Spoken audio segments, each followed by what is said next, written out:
So here's our steering committee members again. We waved. This is a list of our names, and you can find us online at npa5.org. And we also have a home on the Burlington website. And we have Scott here and Fosca here, who are our liaisons. More on that maybe later during public forum if you want to introduce yourself. We're on CCTV. Thank you, Charlie. And you can always email all of us all at once at that email address on the slide. You can go to the next slide. Here's some Zoom stuff. You can unmute, you can start your video, you can stop your video. Feel free to raise your hand during public forum or when we're having discussions. And feel free to pop a question in the Q&A if anything is not working for you on Zoom. Next slide. Here is our agenda for today. We're going to get right into public forum in a moment. Here's from hopefully some folks in the room and on Zoom. And then we're going to get into neighborhood code. We have Sarah and Charles from City Planning. Glad to have you here. We're going to hear from Councillor Grant from the Central District about the declaration of drug use as a public health crisis. And then we're going to have a community discussion about both of those things. How can we come up with some creative solutions to drug use and housing crises and all of the things that we're seeing in our community? We have the tools and we'll get to talk about it. So without further ado, let's get into public forum. The ground rules are, please identify yourself and where you live. It's okay if you don't live in Ward 5, but we still want to know where you live. And if you're affiliated with any entity, we'd love to hear about that. And in the interest of time, please limit your comments to 4 minutes total. And I'll give you a little wave if you're passing 3. So with that, would anybody like to speak in public forum?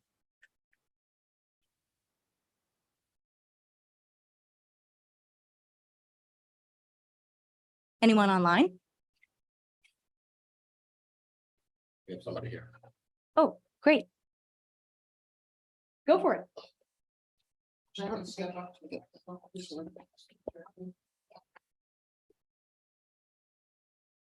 My name is Robin Skank and I live on Howard Street, and I've lived in the same house on Howard Street for about 35 years. I live just down from where Shy Guy used to be. So long and the short of it is that I've been listening a little bit to the resolution from the city council about public safety. And the piece of it that I worry about a little bit is, what about the public safety?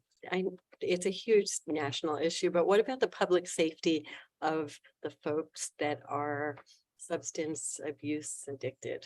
I had my car stolen a little over a year ago. It was recovered with 2 addicts living in it.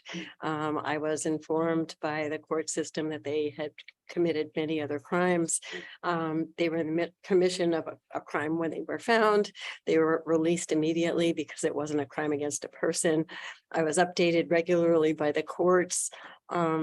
Last June, I was contacted by a victim's advocate who said, we're thinking we're going to release this gentleman because we think we could rehabilitate him. And I'm a special educator. I said, do you have a job for him? Do you have a place for him to live? Is there a treatment program? You know, please, if you're asking me my opinion, tell me this. And she said, I'm not at liberty to tell you this. And I said, well, nothing would please me more than to have this gentleman rehabilitated, but I don't think this is going to work. And 2 months later, I received a note from the court saying the case has been dismissed. The guy died, he overdosed. So, yes, it's a public safety issue to people on Church Street when we see crimes being committed, but it's a huge public safety and health issue to those who have become addicted to drugs. You know, and it's not just Burlington, I'm really clear on that, but I don't think when I hear that we're going to have warming shelters, I like that. That's wonderful. But I think it goes deeper. And all of these people, this guy who stole my car and who's dead now, he's somebody's son, he's somebody's brother. I happen to have found out I know his cousin. They're all somebody's somebody. And I've had a couple of close connections like that. So I'm here to bring that forward, to say they're all somebody's somebody. And the guy who stole my car is dead. And that broke my heart. I was never angry when I found out that it was stolen by people who were living with it. I was sad that people were addicted and living in my car. So that's why I'm here. And I'm not here to just complain. I'm here to say, in that case, we could have done better. He died. And they asked me my opinion. I said, this doesn't sound good. And it wasn't good. So there you go. Thanks so much for sharing. Other folks for public forum, anyone online? Looks like maybe not. Yes, go ahead.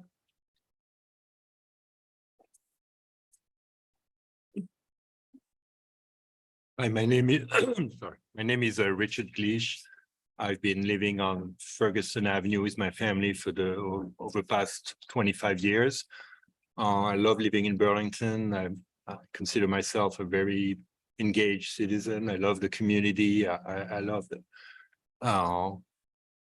Where 2 years ago, your famous reassessment happened, and lots of us got really bad surprises when something that was supposed to be revenue neutral ended up increasing property tax for a lot for the vast majority of residents, and many of them by a very large percentage, making it much less affordable for many people on fixed income to live in Burlington.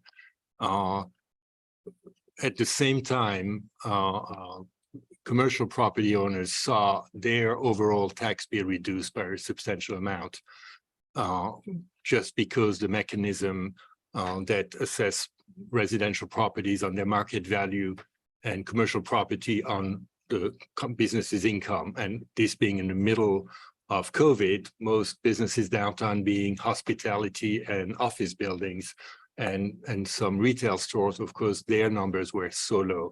So we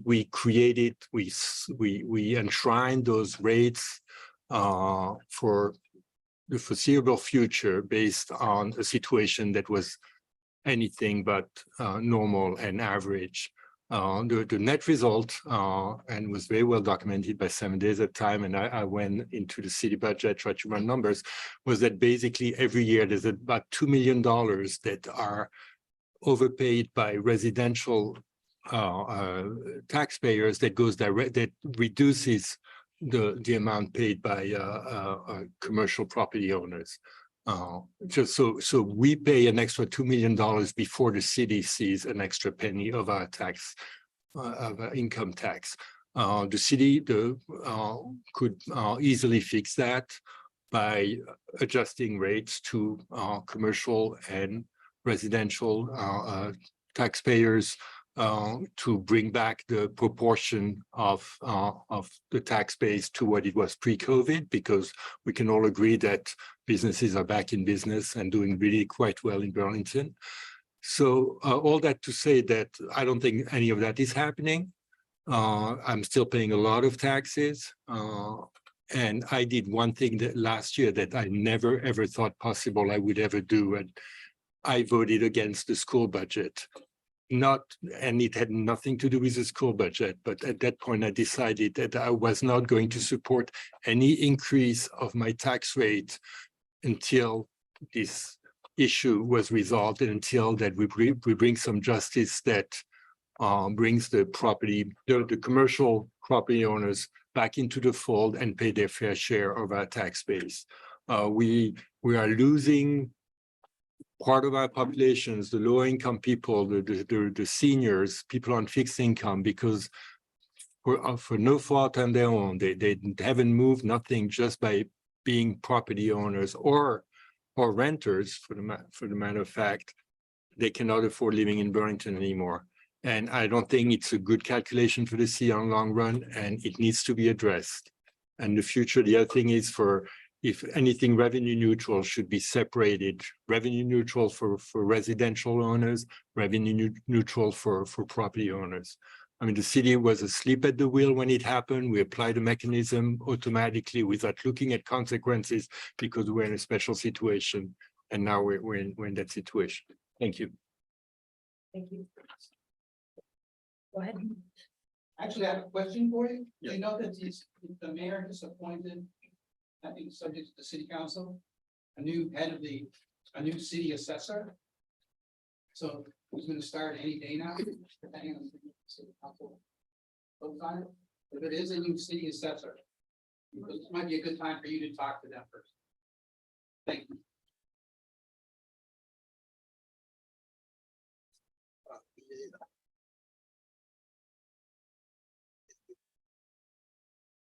Gonna go in the meantime, Fareed. Sure.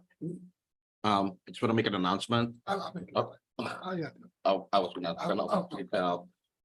my name is Fareed. I'm a volunteer for the People's Kitchen. We are a mutual aid project based in the South End here. We help distribute food to families who are low income and poor, mostly immigrants, but also some families who have been here for generations. We have food distribution every Friday at South Meadows and Baird, corner of South Meadows and Baird, and that's every Friday at 5:30. We are always looking for volunteers. If you know somebody who also is in need of food, please let them know about our project. You can email me fareed@workercenter.org or text to 802-491-3491. So just wanted to make sure like everybody knows like there is help for food if you know of anybody who needs food. Thank you. Thanks, Fareed. Go ahead. My name is James Ballady. I'm a Burlington resident, and I'm here because I'm a member of Vermont Justice for Palestine. And we've been around town collecting signatures for a petition to put on the ballot. And basically the petition will be a resolution to support a commitment to freedom and justice and equality for the Palestinian people. And this resolution, if we get 1,500 signatures, it will be presented to the city council. And then hopefully will be a warning posted on the town meeting day, which will be next year, March 5th, 2024. And I just want to go over a thing about petitioning the government. In the Constitution, it says there is a right to petition the government. And locally around the country, towns pass petitions ending apartheid in South Africa, ending the Vietnam, promoting the climate, decentralizing police departments. So local communities would have the police department serving their neighborhood instead of a central location. But this petition will set a precedent because other towns will petition whatever concern they have. And when the momentum builds, it will develop peace talks, conflict resolution, because I personally believe what happened in the Middle East was because there was no active peace talks going on. And the young people, 1 million people right now are in a humanitarian crisis. They're drinking dirty water, 1 meal a day. And this all could have been resolved if we had active peace talks going on where people could sit down at the table and we have conflict resolution by democracy, not warfare. Okay, thank you. Yeah, go ahead. There, thanks much. Matt Somerville, Burlington resident, have a house on Birchcliff Parkway. Just trying to figure out a way to express my concern for public safety. I work for a company that's been based in Burlington for 45 years. Before the pandemic, we had 150 to 200 people working a day on Church Street. Now we have about 5, and in large part because of the public safety issues on Church Street. I was talking to a vice president the other week, and they're considering moving out of Burlington. And the safety on Church Street was the reason that she noted. And our lease is coming up for rent. It's, not just safety. There's pandemic and remote work issues, but it is really affecting businesses and their long-term decisions. And so that's the first point. The second point, I was driving my son to homecoming at Edmonds last week at high school. And we were driving by Battery Park, and he said, we were just talking about Battery Park, and he said, yeah, I don't go there because, it's just known that there's, people basically masturbating there is the words he used, completely desensitized on a Saturday night on the way to his prom, 50 meters from the police office. And that got me thinking about where BHS is located and, its proximity. He's noted in the beginning, its proximity to at least 5 or 6 dispensaries, which is one thing, I'm all for it, but the amount in the desensitization that has become, it's not an issue of public sympathy or whatever. Our kids are desensitized to it, to what they see on the streets. And it's not, I don't know what the right words are, but I'm becoming increasingly for active enforcement to show that it's not something that we tolerate. And I don't, I'm not looking for a certain type of enforcement, but an activeness, so that it's not something we walk by, but that our city officials and is any way that as a public we can engage as well. I welcome that, but just want to share those 2 little pieces. Thanks. Thank you. Other folks? Yes, go ahead. Evan Gould, Ward 5 resident. I live in Red Rocks condos. I just, on the note of the property taxes, wasn't initially going to do a public comment on this. There was exploration by the Ways and Means Committee at the state level to look into and evaluate a land value tax system instead of our current property tax. So what that does basically is instead of, so like whereas commercial is based on income and residential is based on the building improvements primarily, land value tax basically values the land that the parcel is based on for its best use. So, if you have a single family home on a, 1/4 acre lot, basically, and that area is zoned high density residential, you pay taxes that you would if you had a high density residential building there. So it's just an approach. One, it's a more, it comes out of the 1800s. This guy, Eric George, I think is his name. But they do it in a lot of other countries, some states. Pennsylvania, I think, is a good example. But it's basically a way to both be more equitable about taxes. I think if you think the commercial downtown, the golf course pays $75,000 and occupies 1/32 of all the usable land in Burlington. Whether you agree with that use or not, I think is a separate thing, but that feels low. But the land value tax basically, especially in concert with the neighborhood code work, can encourage development, because right now a lot of people, if they want to improve their property, don't, because it ends up raising your tax bill. So that's also just a general thing. So if you want to email House and Ways Committee members and ask them about it or where that discussion has gone, feel free to. Thank you.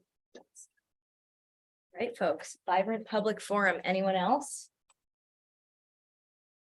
Okay, I'm going to say something for public forum really quickly, and then we'll move on. When I am not serving on the NPA steering committee, I work at the Intervale Center. I run food access programs, and we're starting a market called ARLO, an abbreviation of affordable, reliable, and local, where you can buy bulk food. All local stuff in the winter will be at the Old North End Community Center once a month. If you have 3 squares, you can get 50% off. And if you could use help with buying food, you can get 25% off. And then you can also pay full price if you're able. There's a bunch of flyers with what we'll have in November and the dates. I will be here for the entire meeting and would be happy to talk afterwards. Okay, switching hats. All right, looks like we're good online. So let's go to y'all from City Planning. Take it away. All right, awesome. Thank you so much for having us. I'm going to pass around a couple of flyers that are a little bit relevant for the conversation. There are also some at the back of the room. For those online, they can also be found on our website, the City Planning website, under Neighborhood Code at the bottom, additional resources. And we can definitely chat that as well.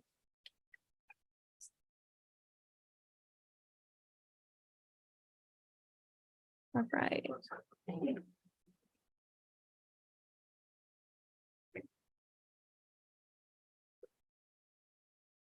Awesome. And again, thank you so much for having us. I'm Sarah. I'm with the Office of City Planning, here tonight to just give a quick brief overview of the neighborhood code and talk about the high level ideas of what the neighborhood code is, as well as talk about other opportunities for feedback and learning more, as well as the joint committee process. Overall, the neighborhood code is about how we build on the strength of the city's communities, evaluate the zoning tools that regulate new homes in these areas today, and also identify opportunities for new neighborhood scale housing citywide. So neighborhood scale housing refers to housing types such as duplexes, fourplexes, cottage courts, and even into some neighborhood scale multiplex structures that are not currently, in most cases in Burlington, allowed to be built in the majority of the residentially zoned districts due to today's existing zoning regulations. So the neighborhood code is about how these housing types can fit alongside the existing buildings within residential neighborhoods. And as I'm sure you're all very familiar, our office has been involved in a number of zoning changes recently, specifically focused on housing.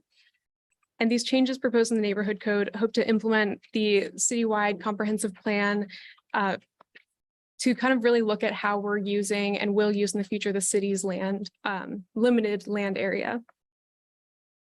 So most of the zoning changes that we focused on recently have focused in this area in gold, which are areas planned for the most intensive future growth.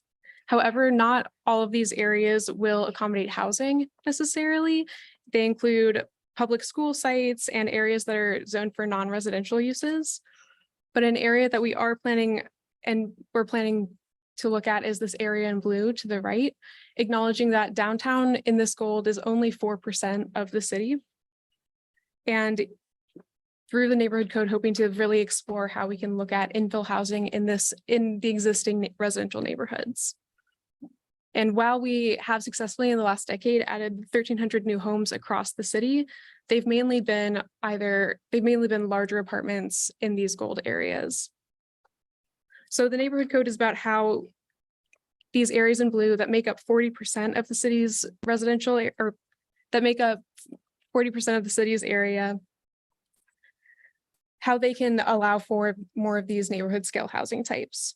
So as residents, we all have very strong connections to our neighborhoods. They're very unique, and we care a lot about how they link us to each other, to the past, to the future, and how the neighborhood code acknowledges that not only are they very important to us, but they also have the capacity to really shift and change and meet current and future needs of residents.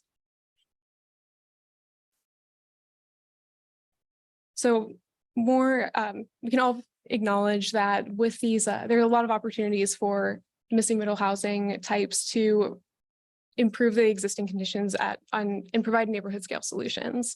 So these homes require less land per home, better utilizing infrastructure. These areas in blue that we looked at are already served by a lot of existing infrastructure. There's more housing choice, and there are opportunities for multi-generational housing and aging in place. We have a really strong partnership with AARP focused on this project that we'll talk about a little bit later. And this also will allow for an expansion of the tax base, sharing the tax burden across more households. Additionally, this will allow us to comply with Vermont's Home Act of 2023, which introduces new statewide zoning requirements for duplexes, triplexes, and 4-unit buildings. So as a reminder, these are the types of buildings that we're focused on in the neighborhood code. And these housing types offer new opportunities for homes in these existing neighborhoods. These can make up housing options across the individual's lifelong journey of housing needs while also still staying in the same neighborhood. For example, we know that early career adults, young homeowners, and retirement aged people make up about 1/3 of the city's population. And one of the reasons why AARP is really interested in this type of project is that, much like ADUs, these types of housing offer another tool for older adults to be able to remain in place, to age in place in their homes in existing neighborhoods and surrounded by a community that they're familiar with.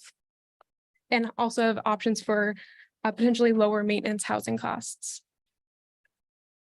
So though, especially down in the South End, you might see examples of these housing types across cities' different neighborhoods, but the majority of these are not, as we can see here, legal or permissible to be built in the city's residential districts today. And a good example of this are duplexes. So they're one of the lowest forms of density to add to existing neighborhoods.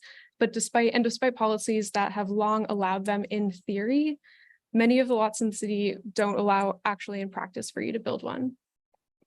So in this case, in the case of the duplexes, the minimum lot size and density works together primarily throughout these low density residential zones. And the upshot is that zoning standards require at least about 8,000 square feet to build a single family home, with 10,000 square feet to build a duplex in residential low density. The average lot size is in residential neighborhoods is just between 7,000 and 8,000. An interesting pattern that you can kind of see in Burlington's land patterns is that many of the lots that can accommodate them right now are more towards the edge of the city, and less so in poor and more central, walkable, older neighborhoods of Burlington. So there's a number of reasons why why we want to look into allowing for these structures. It also acknowledges in this work that our zoning ordinance is not reflective of what's on the ground in Burlington today. So Burlington has been working and adjusting zoning after adopting it since 1947, with these standards adjusted nearly every decade, which has resulted in neighborhoods and large parts of the city that are not reflective of what's on the ground. So, for example, some of the current low-density residential districts are miszoned compared to past decades. For example, the density is a big driver of this lack of cohesion in what is in the zoning ordinance versus what's on the ground. So you can kind of see in this map, all the RL areas require specific standard lot sizes or lot size minimums, density limits, as well as frontage indicators. And everything that's not in blue does not comply to one or more of these factors. So just talking a little bit about density limits, which are one of the bigger drivers of this lack of conformity. They regulate exactly how many units can be built based on the size of the property. So on the left here, you can see 4 different structures in a medium residential neighborhood that from the street look very similar in scale. However, the ones on the right are not permitted to be built, would not be allowed to be built today with the same number of units because of these density standards. Question, when you say that, can you go back one slide? That they're 80 and 53 units per acre, is that primarily because they're on very tiny lots? Yeah, yep. So these, I believe they're all 4plexes located in the Old North End, and they vary in lot sizes. So again, the 2 on the right, the lot sizes are not large enough through today's standard to allow those 4 different units.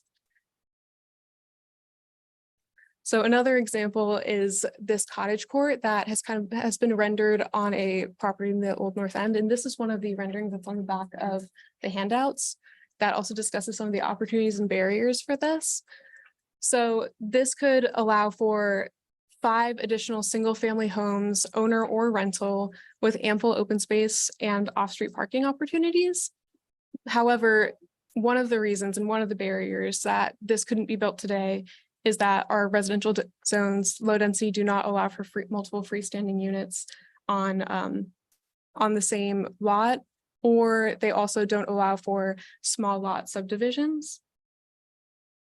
And this is that example of the multiple freestanding units on one single lot. This is again in the New North End, a 4plex on North Avenue across from the Hannaford. You can see a duplex, a 4plex on all 6 units, opportunity, parking in the back, but again, not permitted under current zoning regulations.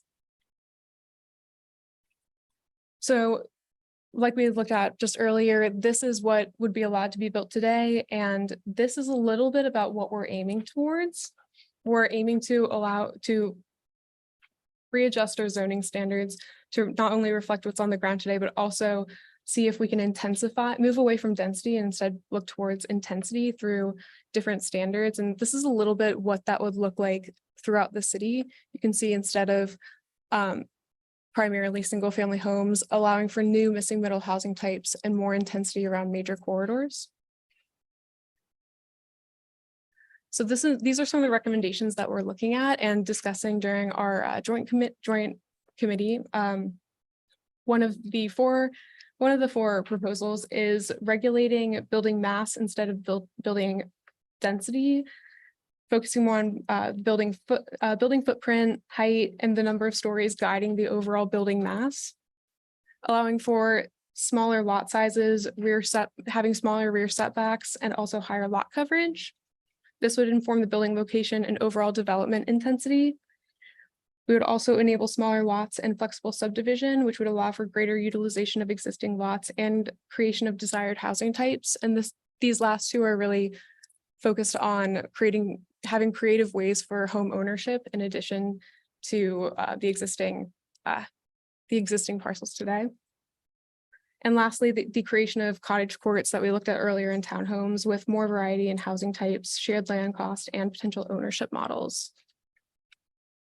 So we've done a lot of research and we're working with a consultant on developing this and really focused on proposals and standards that would create very livable units as well, and also maintaining the existing character of Burlington's neighborhoods. And the last thing I want to invite everyone to is that we are having our joint committee process. We are 2 meetings in, with the next one being next Tuesday, the 24th. These are hybrid but in person at City Hall. They're also recorded with all the presentations made available on our website. Other events that we are doing, one in partnership with AARP, are coffee chats. These are really great opportunities to have a casual conversation with us about what this means and kind of dive into the nuance of these conversations. Sorry, clarification, Sure. joint committee, which are the committees? Oh, I'm sorry. The Neighborhood Code Joint Committee is made up of the City Council Ordinance Committee and the Planning Commission. The next coffee chat is actually the 25th at Zero Gravity at 9 a.m. And then following into November, we are going to be hosting a virtual community meeting the evening of November 13th. Great. And again, all the information as well as these presentations and materials are available on our website as well. Great. So we're here to take any questions if time allows. Yeah, let's do it this way, since we're gonna have a bunch of time for community discussion about housing and what we're about to hear about from Councilor Grant. Let's do, like, if there are any quick clarifications or if folks are not understanding some of the core stuff that you were talking about, let's take those now and then I'll hand it over to you. Any questions along those lines?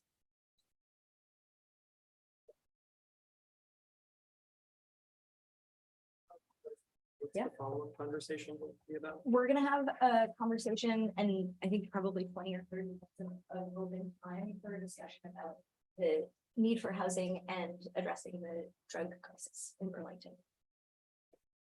Yeah. Okay. It's not really like, I do want to like ask some questions specifically about neighborhood code, but it's like, I think it can time to that. Okay, your call, Jack.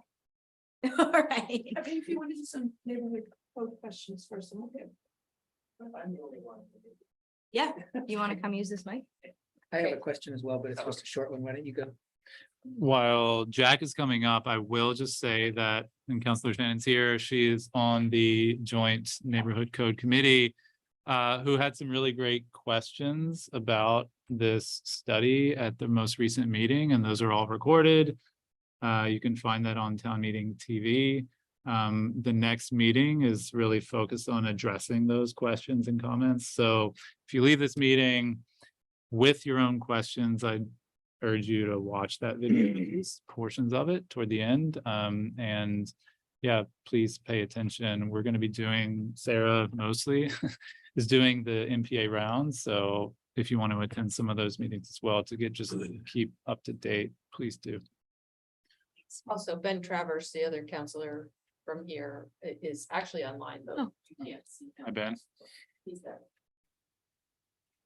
Cool. And he's on the. Yes. Yeah, we have a lot of Ward 5 representation on the committee, so. So I guess just to kind of like, Can I just introduce yourself? yes, sorry, my name is Jack Tiano. I live on St. Paul Street, the Ward 5 side of St. Paul Street. I just kind of wanted to like frame this a little bit and then ask like one or two quick questions. Because I've been really involved with like digging into this initiative as an advocate, as a renter, as just a resident of the city. And in my kind of looking into this, it's hard for me to look at the larger like historical narrative of like how zoning has evolved in Burlington and not see zoning basically being one of the key limiting factors of Burlington's growth overall. You look at the original 1947 zoning code and how, you know, Burlington's growth as a small city kind of like it gets stunted there. And then you hit 1973 and it basically stops until 2010. So these rezoning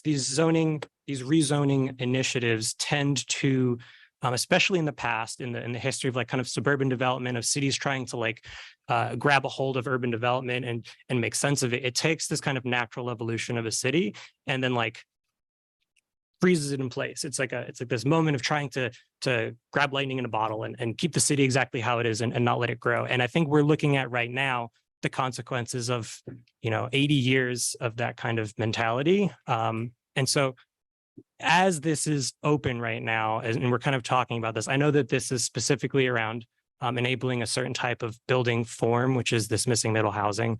And I think that the work that's been done on this so far has been really great in that regards. I don't want to like say that there's like bad work going on. Like this is all really, really great work.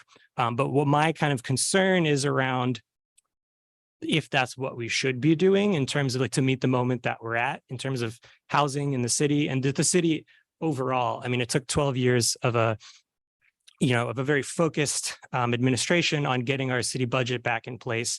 And, you know, we're kind of there, but that took 12 years to get things worked out. And we're already kind of like over bonded on the school and all of these different things. And so the city as a whole is kind of still stifled in terms of how it can grow and where it can go from here and how zoning ties into this. So the two kind of quick questions for you all is about kind of some specific things around the setbacks and the high, medium, low density. From my understanding, it really feels like both of those things really serve to essentially just like preserve aesthetics for people who want aesthetics in their neighborhood and not really something that's like good policy that lets a city evolve and grow in the way that it needs to. And so like, am I missing something? Am I wrong? I know that this isn't really neighborhood code related specifically. But yeah, so like for setbacks, I know that the proposed changes are not going to really change the front and side setbacks, but will change the rear setbacks for like backyard buildings. But when we think about how does the city want to grow, if someone wants to build something that's within building code, but maybe not zoning code, why would we restrict how the city can grow in that way? And then the same thing for high, medium, and low residential zoning.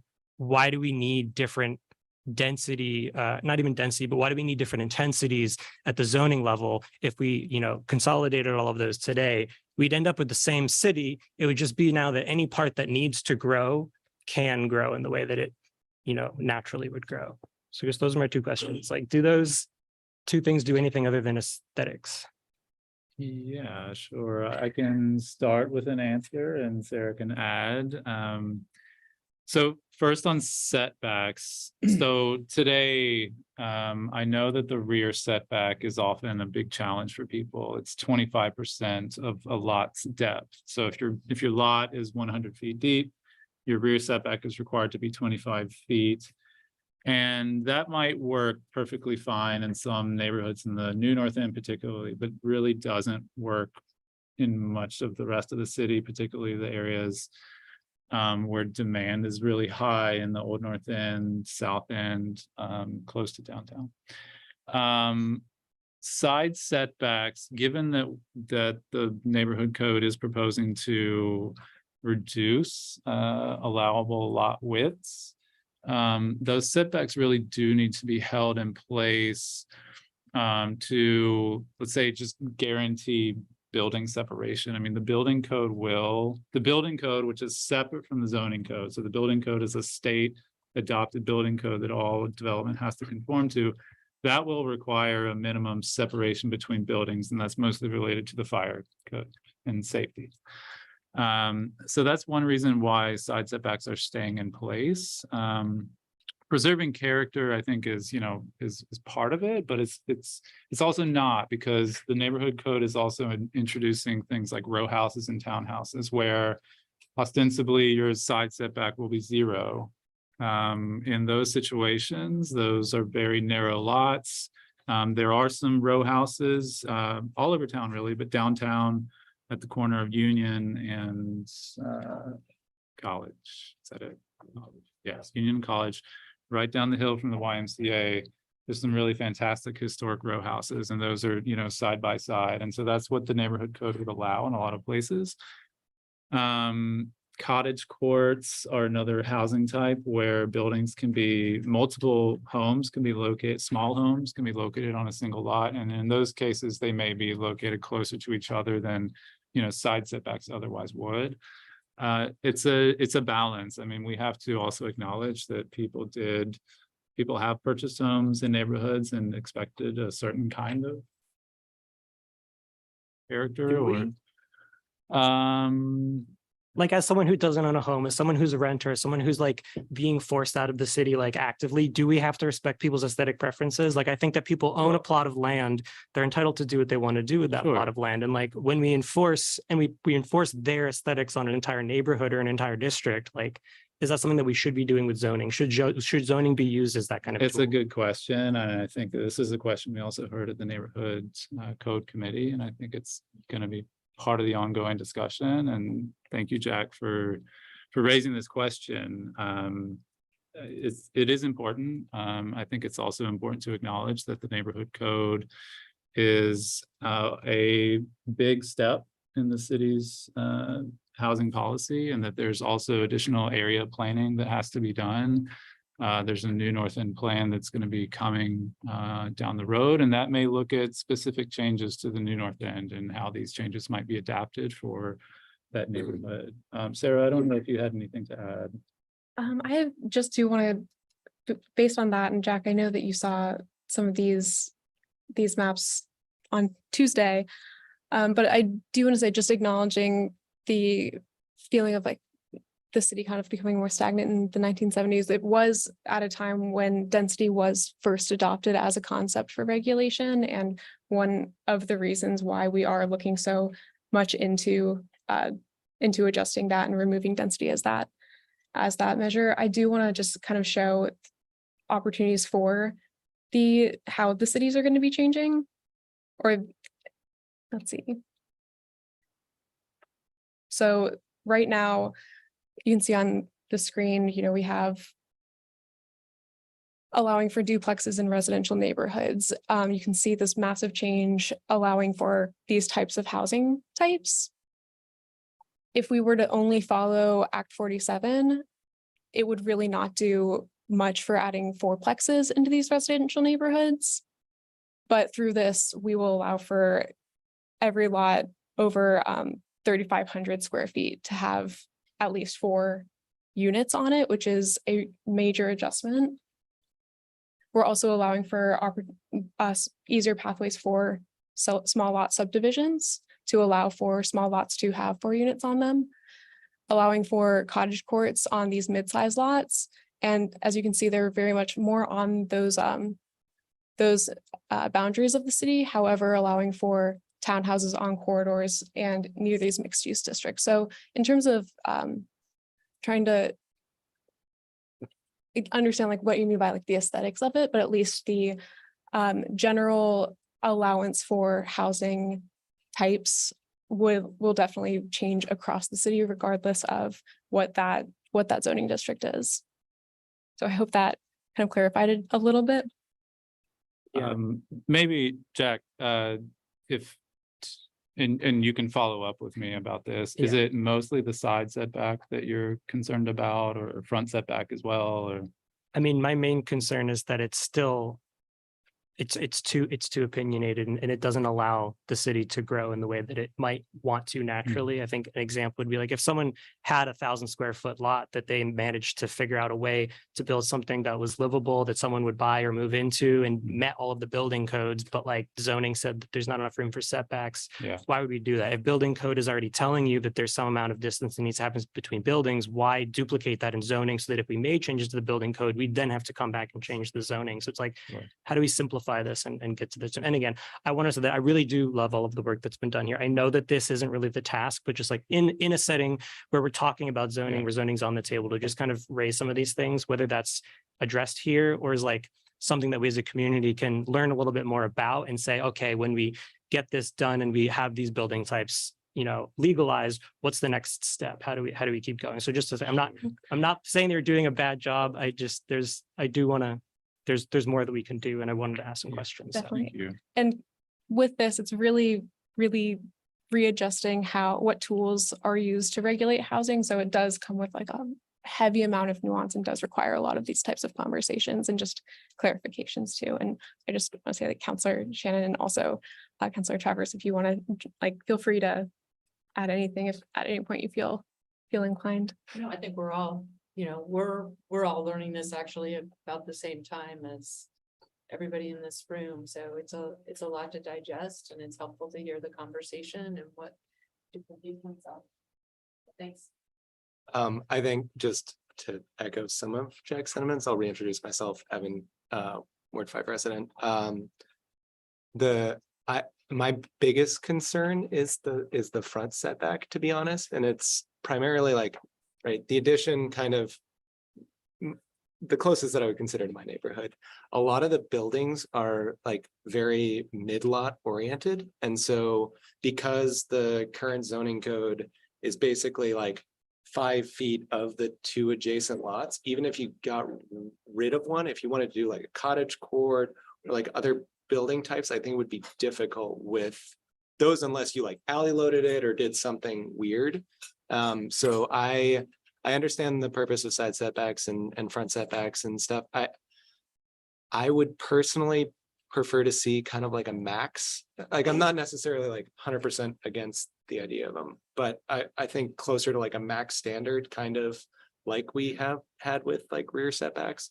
And then we're making changes to those, but I think that just gives a little bit more flexibility to have some like, if somebody wants to move a building forward and then have a cottage court or like front loaded building, because a lot of times like front lawns aren't like, they aren't really like a family gathering space. Like they're just kind of like people maintain them or don't maintain them. And sometimes there's issues with maintenance. And so in general, like I just find backyards to generally be a more useful space. And so allowing people to kind of change the focus of their building to allow that if they want to, especially when you're talking fourplex, right? A community backyard, I think is a more useful space than a front yard. Or like even I think, right, Councillor Shannon's neighborhood, a lot of those buildings are very like road loaded, and I think it's a very aesthetic neighborhood. So just having that option. So. Yeah, I see that Councillor Travers is wanting to chime in.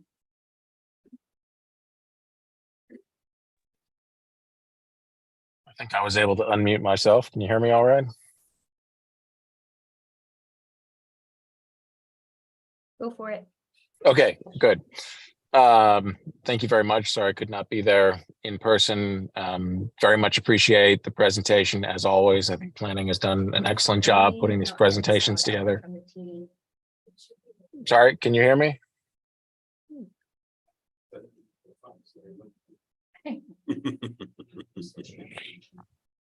Sorry, hello?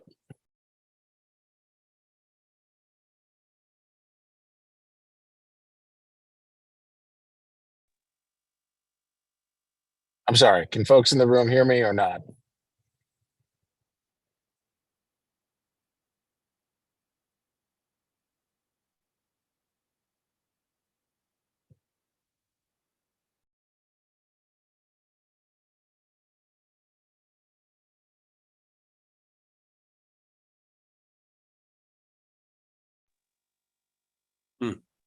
Hello? Oh, there we go. Now I can Okay, hear you. Well, thank you for your patience. And sorry I could not be there in person this evening. All I was going to say was really appreciate the presentations put together by planning. I think as always, our planning department really sets the gold standard with respect to these kinds of presentations.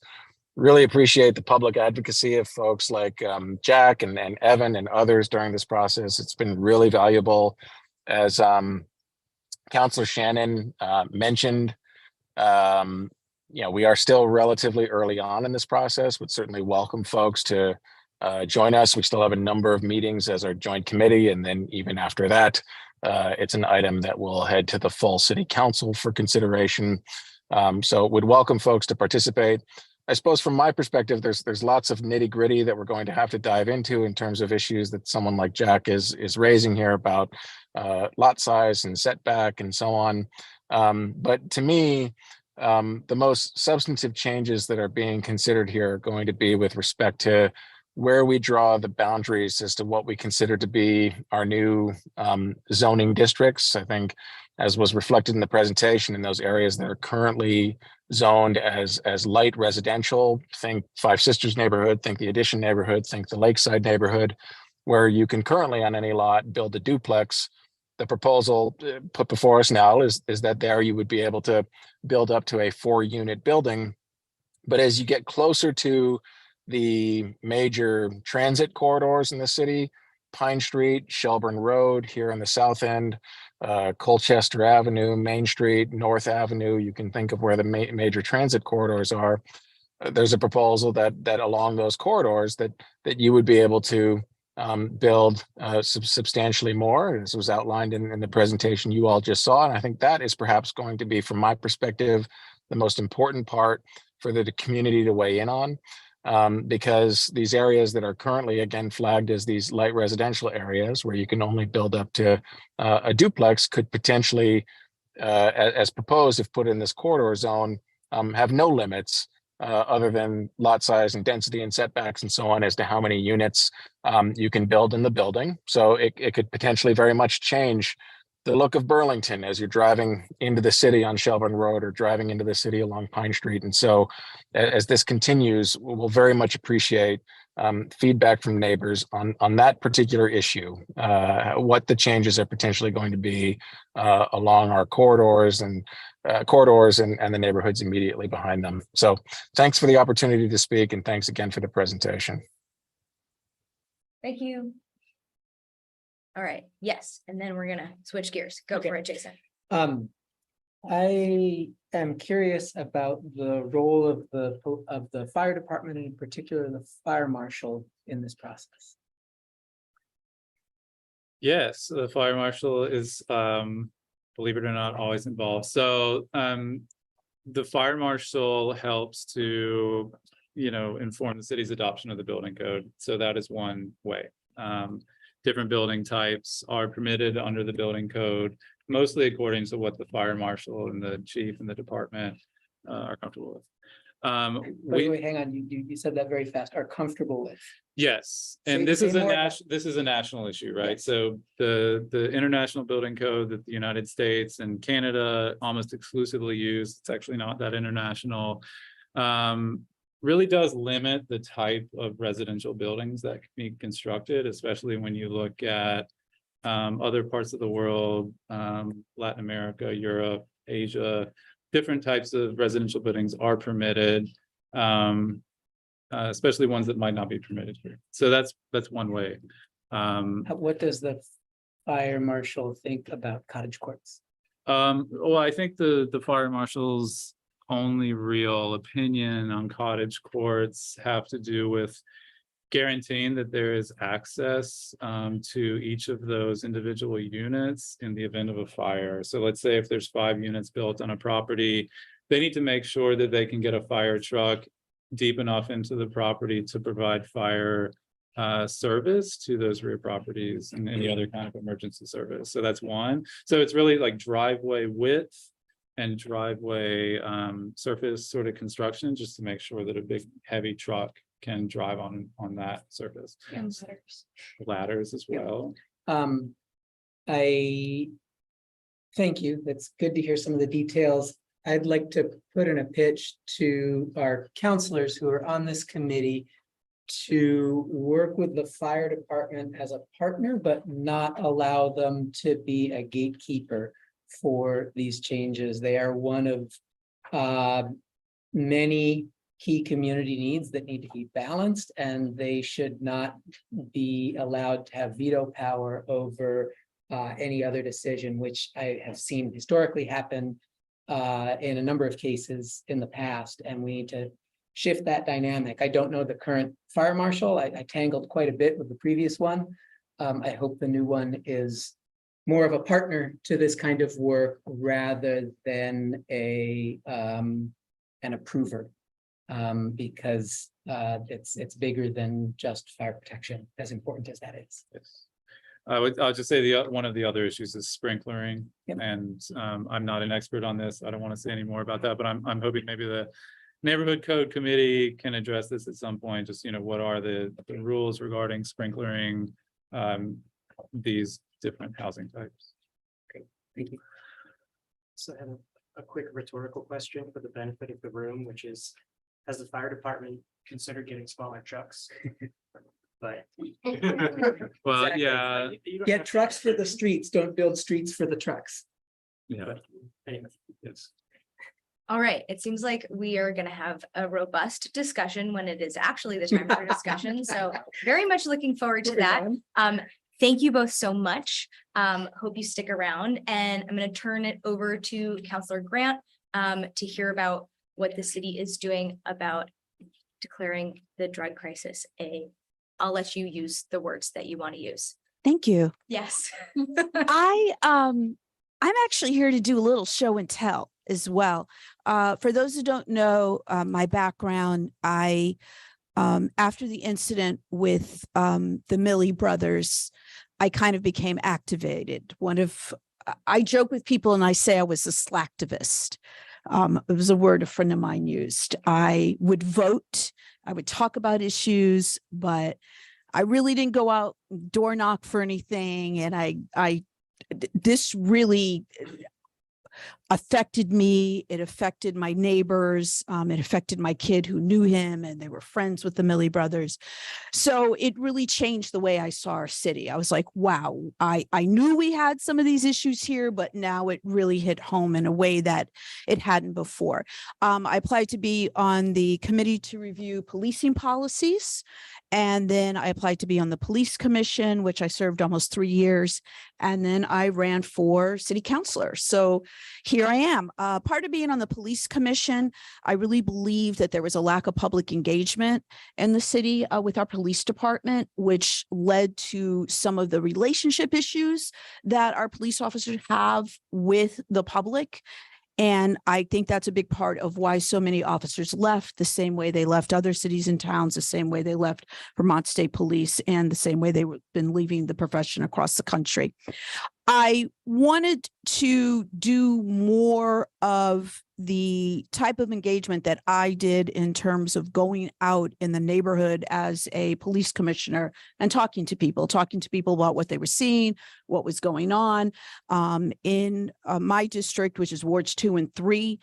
Historically, we have had when you talk about quote unquote crimes of opportunity or crimes of poverty, people breaking into cars, people stealing packages from porches, that part of the city, we've always had more of those type of crimes. 2021, they increased.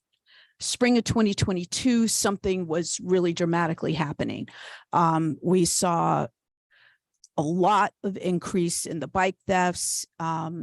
The car thefts started increasing, as well as other types of larcenies, the increase in the drug overdoses. So the people would say, how can crime be going down, but crime is going up, right? We heard a lot of that. And what was happening is, well, at that time, we still had overall incidents continuing to go down. Incidents related to the drug crisis were going up. People were stealing to eat, get a fix, unhoused. We had a lot of, as everyone knows, the pandemic affected a lot of these issues as well. So we were starting to see a lot of that. And now it was all over the city. So I started again as a counselor doing the type of outreach. People would email me, I would meet them where they are, I would take a look at the situation. And I hear again over and over where people just don't understand what's going on. They don't know how to find data and things like that. So I decided, like I did when I was a commissioner, I kind of hit the road, hidden the NPAs. And now I am doing that again as a counselor. So that's why I'm here. To start with that. So on August 17th, we had a public safety committee meeting, and I serve on that committee. And I had been working with Councilor Paul, who's the chair of that committee, and I had been expressing, I expressed publicly at multiple city council meetings when it came time for, there's a time in the meetings where councilors can talk about issues that they're concerned about. And I said, we need to declare this as a crisis. And it wasn't happening. And at this August 17th meeting, I really pushed the issue. And it's a very interesting, I think, conversation. If anyone needs the link, but I'm going to show you how to get there. But if people would like links directly emailed to them, I'm happy to do that. But it was having a conversation with Councilors Paul and Doherty and saying that when I talk to people, and when I see what the council's doing, especially now that I'm on the council, right? I am part of this. When people say the council wasn't doing anything, they were right. We weren't doing anything, because how do you tell what the council's doing? You tell by what's on the agenda.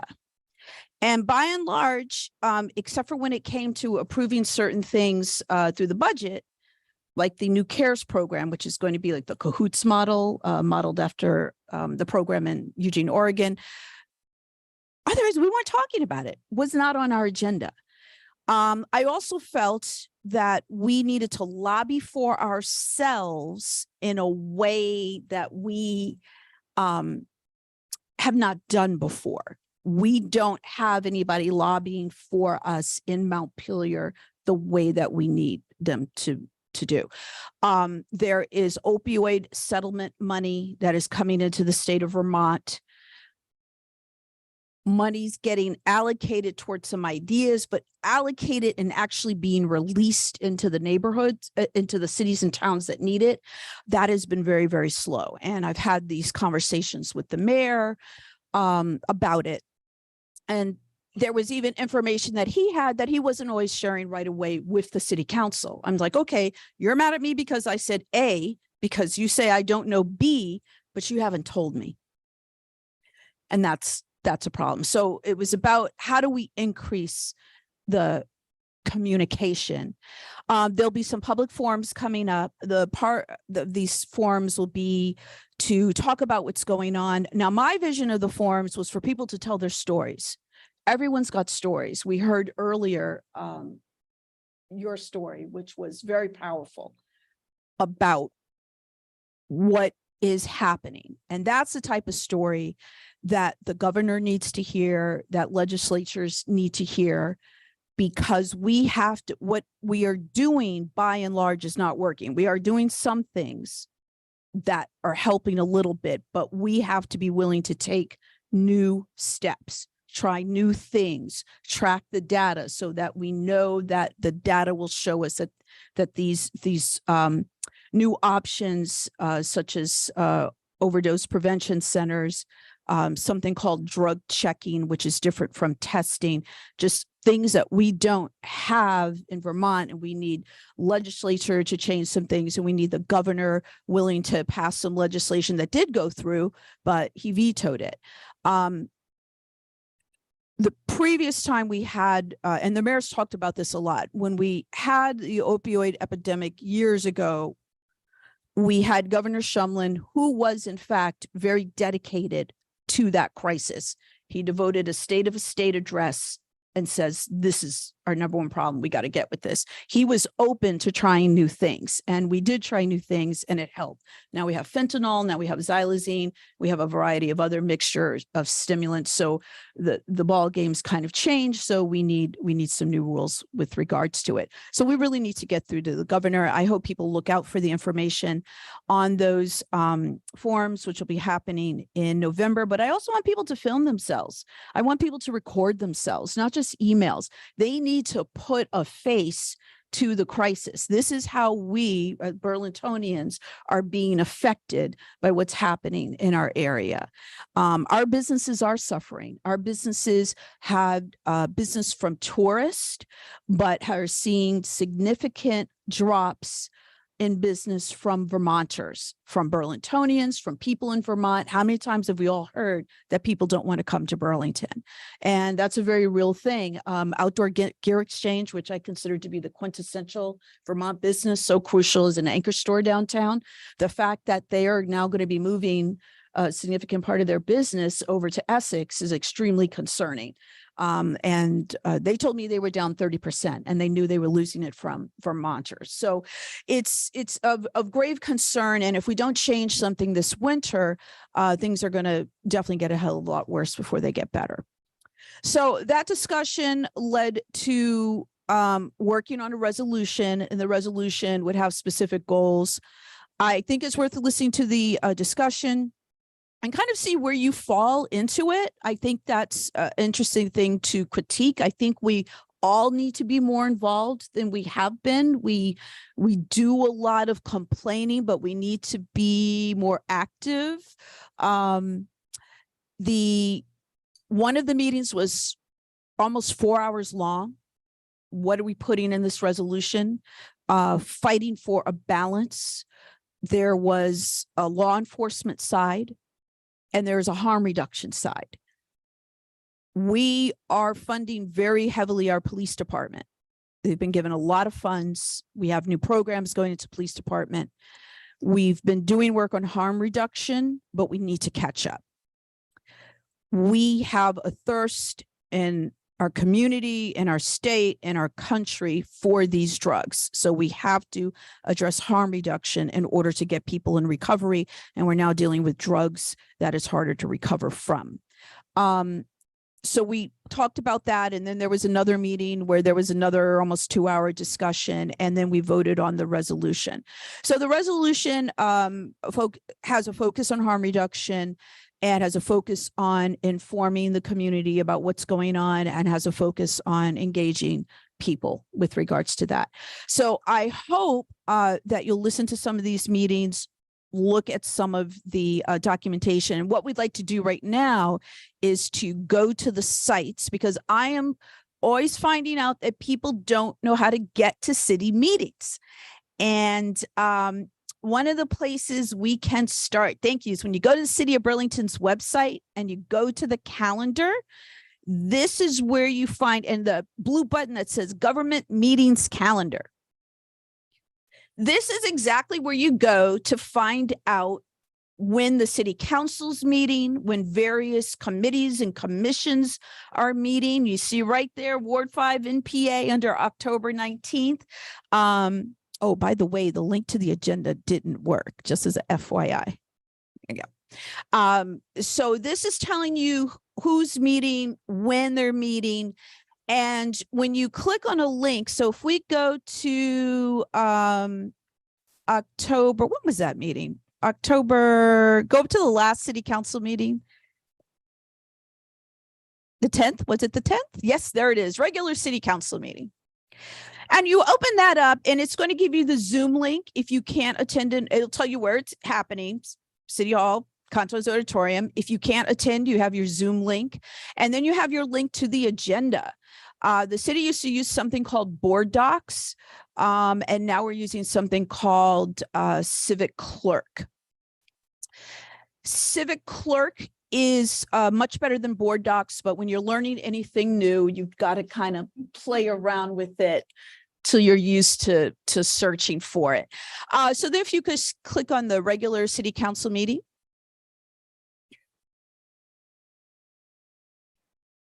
Thank you so much. And if you click on meeting overview in the top, beautiful. Excellent. So I like this view. This is a view that I use myself as a counselor. We have like an internal view, but I always use this view to make sure that everything is visible to the public that needs to be visible to the public. And this shows you the agenda. And are we in the right day? The VTang, this is actually coming up, right? Okay, if we scroll down a little bit, scroll down.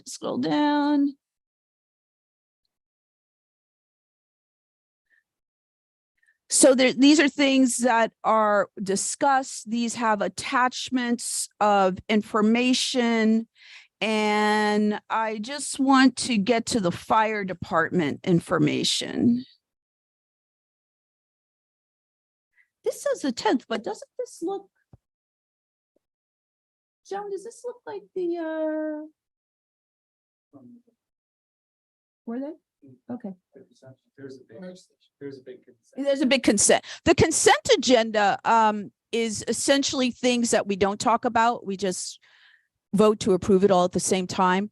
People should look at the consent agenda. That's how your money's being spent. That's how your property tax dollars are being I'm pretty much convinced that issues of money that went to Burlington Telecom was probably in the consent agenda, hidden away. So let's keep going down till we get to deliberative. Deliberative agenda is what we actually end up talking about. And thank you so much. So this has a copy of the resolution that we voted on. It's worth it to look and read it.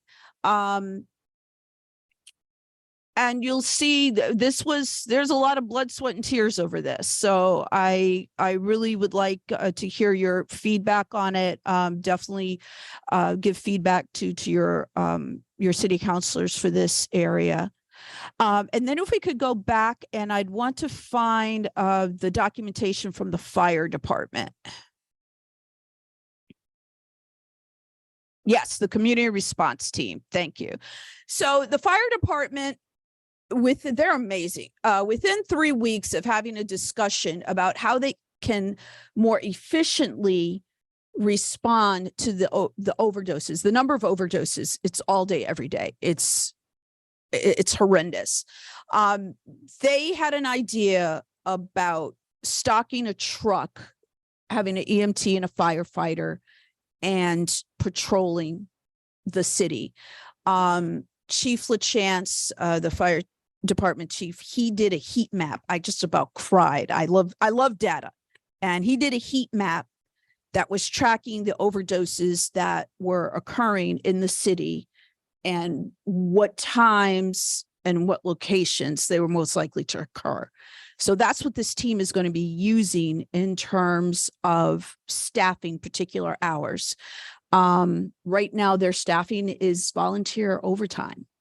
So there's a lot of attention to our police department, which is rightly so, but our fire department is out there and they're on the front line of this as well. The documentation includes a lot of data. If you could click the bottom, Burlington Fire Department response data, and just kind of scroll down so everyone can kind of see an idea. People ask for data. So as you can see, when we look at the response totals, how dramatically of an increase they're going to have in 2023. And if we continue to go down, they have some other data around overdose totals, people who were transported to the hospital versus people who weren't, average overdose responses per month. Sometimes the data is different for the police department, the fire department, because they don't always respond to the same overdoses. Additional graphs showing the situation. So this is the type of information that I think is very valuable for people to take a look at, to have a sense of what is actually going on. At the Public Safety Committee on our normal monthly meeting, there is a chief's report from the fire chief and from the police chief. Each one of those reports has visit stats. Each one of those reports has information about what's going on between within each department.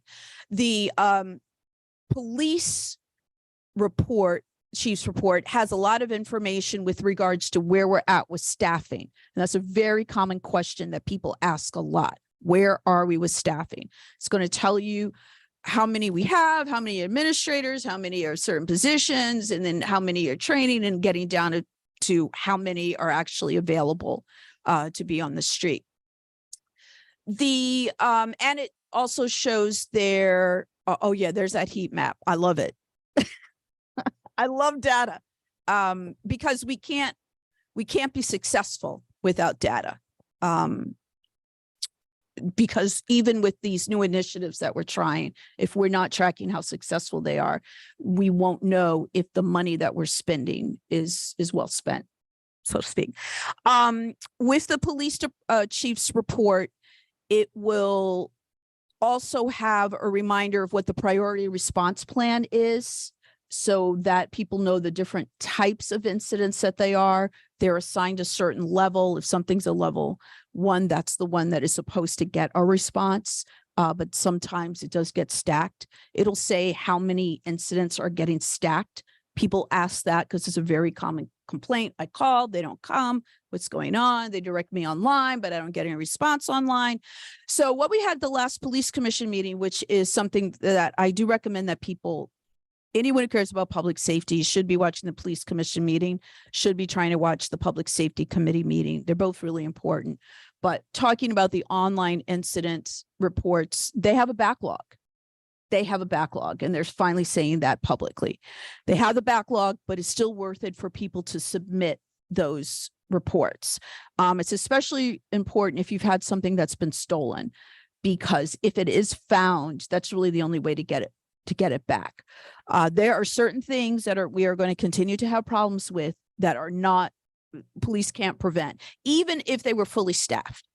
In the climate that we have, with the type of thefts that we have, you can put 100 officers on the street tomorrow, but they can't be next to every bicycle. They can't be next to every unlocked car door, right? We're getting ready to go into winter. Last winter, more cars were stolen simply because you go out, put the key in, warm it up for a few minutes, then go back into your house. Someone would walk in, just drive your car away. You go to Cumbies, get a cup of coffee in the morning. You leave your key in the car because you're only going to be in there for a minute, 2 minutes. You come back, your car is gone. Cumbies, Jarley's, Maplefield, Culver City, South Burlington had the worst year for car thefts that they had ever seen. They have had significant shoplifting. Williston's had shoplifting. It's all not happening to us alone, but it doesn't necessarily make us feel better. But these are things we do have to keep in mind. We have to lock things. Guns are being stolen out of cars. That is not okay. But people, do not leave your gun unsecured in a car. Don't leave your gun in a car. Stolen guns out of cars are being used in crimes. So we have to be more vigilant. We have to encourage our neighbors to be vigilant. If we have visitors to the city, we have to let them know. Don't leave computers. Don't leave anything of value. If you leave it in your car, then you should be prepared to do without it, because it's going to get worse before it gets better with regards to that. And that is just something that we as a community have to do to help the department. If your car gets stolen, they'll try to find it, but more than likely you're going to be using one of the online. We've had a lot of great community mutual aid. The Bike Index has been really successful in helping people get bikes retrieved. We do need to do some education with UVM students. I've had 2 stories about UVM students buying bikes in City Hall Park for $25. So I did some outreach to UVM about that. And it was like, where'd you get that bike? I bought it in City Hall Park for $25. It's like, that's my bike, but Yeah, so that has to help if we could. So this is how you get to agendas. So Civic Clerk, just kind of go in there, play around. You can click on a calendar that brings you to specific dates. But it's just really worth it. Now, this meeting is mandatory. You have to listen to this meeting. You have to. So there was a presentation in particular. We talked about the resolution, but there was a presentation from the drug unit. From the police department. And everybody has to listen to it because you need to understand what we're dealing with. Sorry, which date are you talking about? The 10th, October 10th? October 10th. And if we could go to Town Meeting Day, YouTube site, please. So we don't have a street crimes unit due to the staffing shortage. That is a huge, huge problem. I won't go into any of it. It is covered in the meeting. I really recommend that everybody watch it and send it to all your neighbors. It's important knowledge that people need because we are going to have to continue to be a little bit more self-reliant. I know that that's not what people want to hear. It is the reality that we're in right now. Town Meeting TV, they've made finding these meetings easier. So when you go to YouTube, you just type in Town Meeting TV, Burlington comes up, and you see where it starts at home. As you go over to the right, you'll get to playlist. And when you click on playlist and you scroll down a little bit, it has curated playlist. And they have an area for municipal meetings. And there's the first one is the city of Burlington. So when you click on the city of Burlington,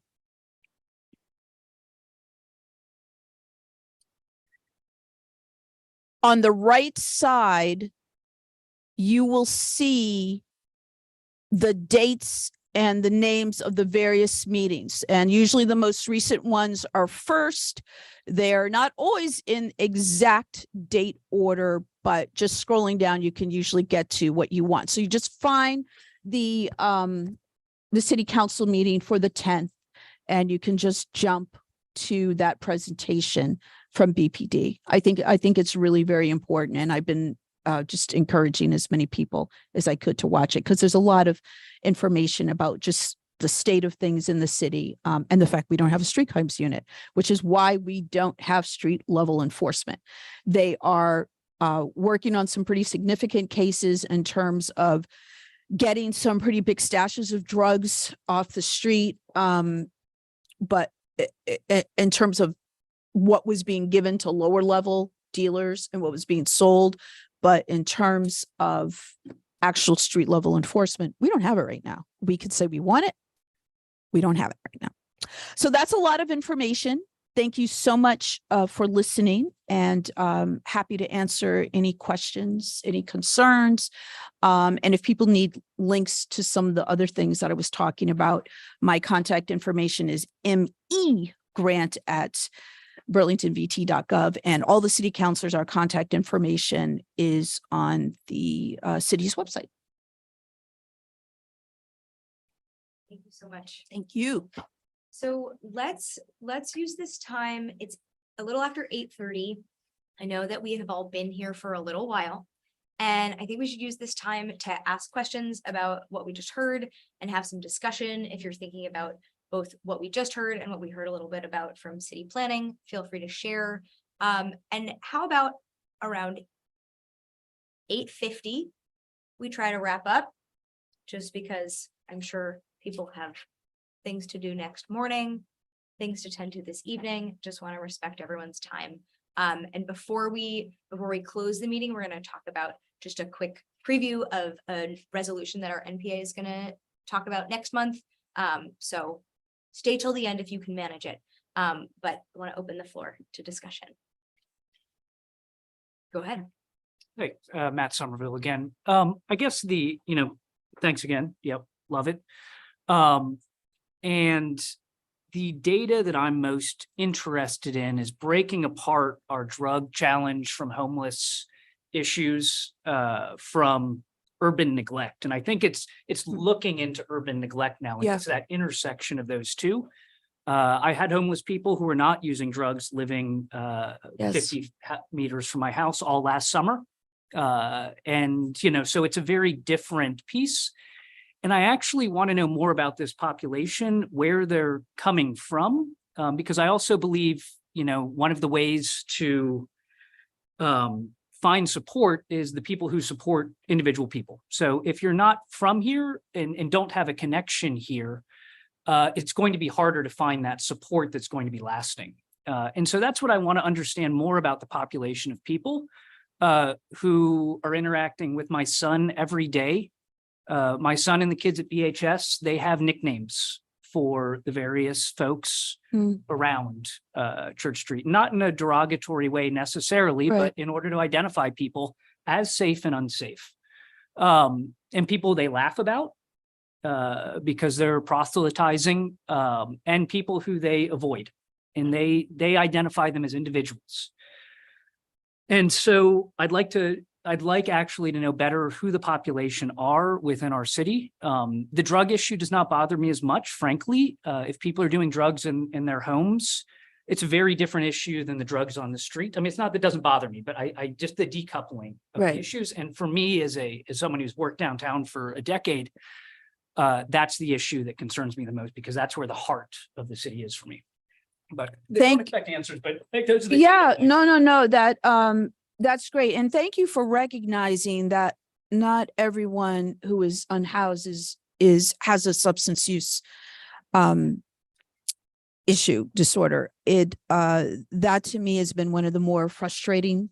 I hear people using the term vagrants. There's that term that I'm sure we've all heard, compassion fatigue, quote unquote. That's why I thought your words were so powerful, because people are, the fact that some business owners were complaining about a warming shelter just blew me away, because I've seen those same business owners complain about people sleeping in their alcoves. It's difficult. I would like to see more.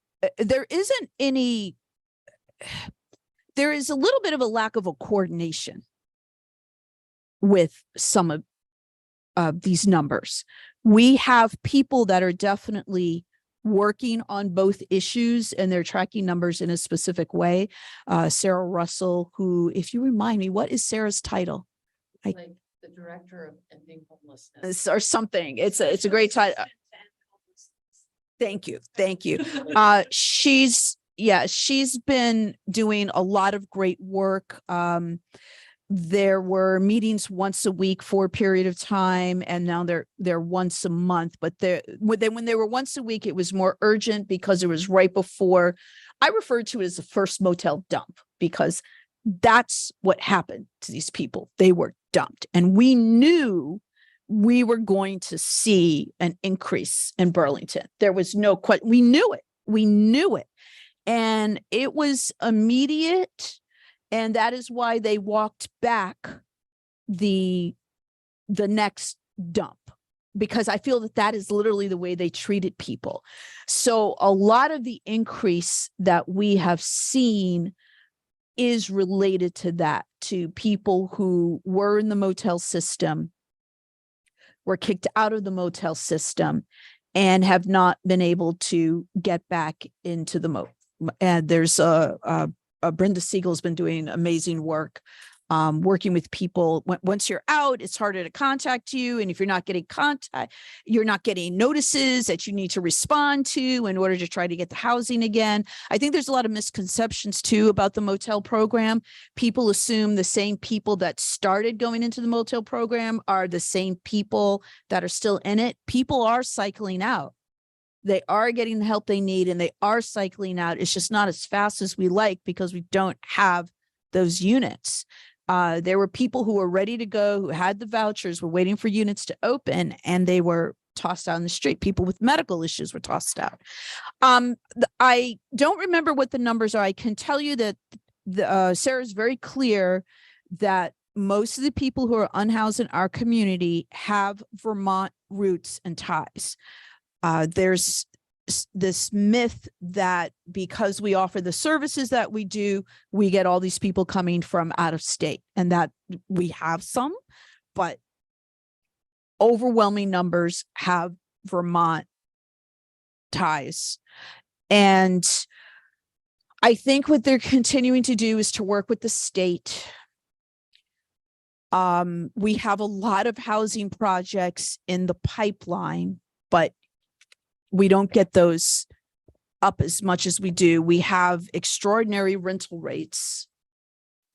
We have, I mean, I don't have to do a whole housing thing. I think we're all very, very, very much aware.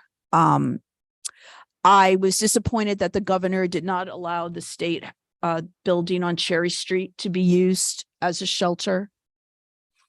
I thought that was cruel.